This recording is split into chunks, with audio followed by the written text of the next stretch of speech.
تھوڑا پیچھے ہٹ کے سامنے ڈسٹنس کے ساتھ نا، جزاکم اللہ۔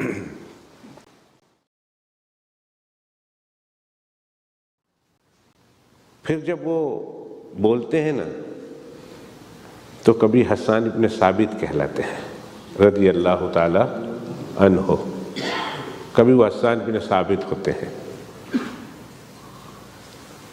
کہ جن کے بارے میں اللہ کے پیغمبر علیہ الصلوۃ والسلام انہیں اپنے ممبر پر بٹھا کر کہتے ہیں حسان سنائیے،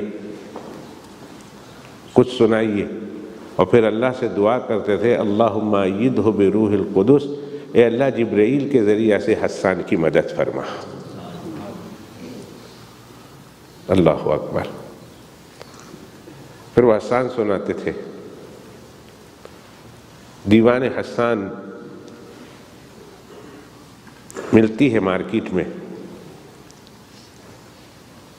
ما ان مدحت محمدا بمقالتی ولکن مدحت مقالتی بمحمدی۔ حسان ابن ثابت کا شعر ہے کہ ما ان مدحت محمدا بمقالتی، میں اپنی گفتگو کے ذریعہ سے رسول اللہ صلی اللہ علیہ وسلم کی تعریف و توصیف نہیں کرتا کہ میری گفتگو سے اللہ کے پیغمبر علیہ الصلوۃ والسلام کی تعریف و توصیف ہو، ولیکن مدحت مقالتی بمحمدی، لیکن میں اللہ کے پیغمبر علیہ الصلوۃ والسلام کی تعریف کر کے اپنے گفتگو کو درست کرتا ہوں۔ یا اللہ۔ انہوں نے ایک شعر، ایک ربائی کہی ہے، بہت مشہور ربائی ہے، اور 1400 سال سے لکھنے والے لکھتے رہے ہیں۔ کسی نے چائنیز میں لکھا، کسی نے عربی میں لکھا، کسی نے فارسی میں لکھا، کسی نے اردو میں لکھا، کسی نے تامل ناڈو میں لکھا، کسی نے بنگالی میں لکھا، کسی نے افغانی میں لکھا۔ غرض ہے کہ ساری دنیا کے لوگوں نے اللہ کے پیغمبر علیہ الصلوۃ والسلام کی تعریف و توصیف کی ہے اپنی اپنی زبان میں۔ وہ تمام تعریف و توصیف کو ایک ترازو ایسا بنا لو کہ ایک ترازو میں ایک طرف رکھ دو، اور حسان ابن ثابت رضی اللہ تعالیٰ عنہ کے وہ ربائی اس ترازو کے دوسرے پلڑے میں رکھ دو۔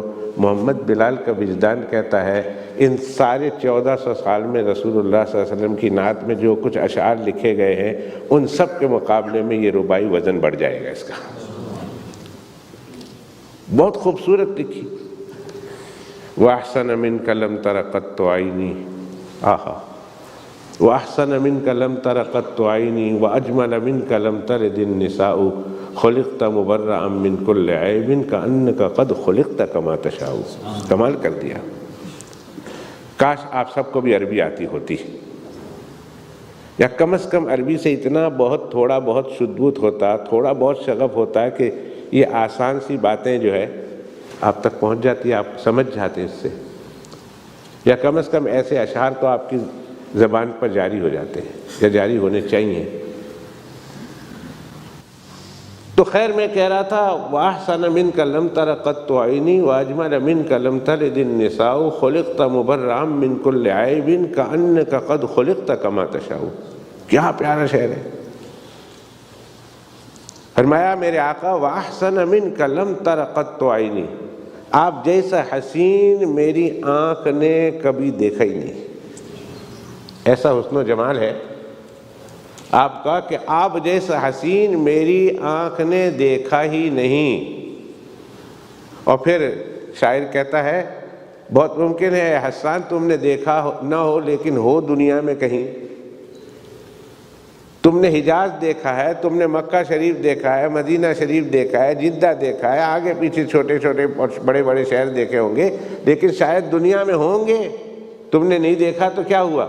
تو اگلا جملہ کہہ رہے ہیں وَأَجْمَلَ مِنْكَ لَمْ تَلِدِ النِّسَاءُ، اور میرے آقا آپ جیسا جمیل کسی ماں نے آج تک جنا ہی نہیں ہے، جنا ہی نہیں ہے، دیکھا نہیں ہے۔ لیکن یہ بات میں پورے وثوق کے ساتھ کہتا ہوں کہ آپ جیسا جمیل انسان کائنات میں کسی ماں نے جنا ہی نہیں ہے۔ خُلِقْتَ مُبَرَّأً مِنْ كُلِّ عَيْبٍ، اللہ نے آپ کو ہر عیب سے اس طرح پاک کر کے پیدا کیا ہے کَأَنَّكَ قَدْ خُلِقْتَ كَمَا تَشَاءُ۔ ایسا لگتا ہے حسان ابن ثابت کے خیال میں کہ اللہ پوچھتے جاتے تھے آپ سے محمد پیارے اب آپ کا ناک بنا رہا ہوں، کیسے بناؤں؟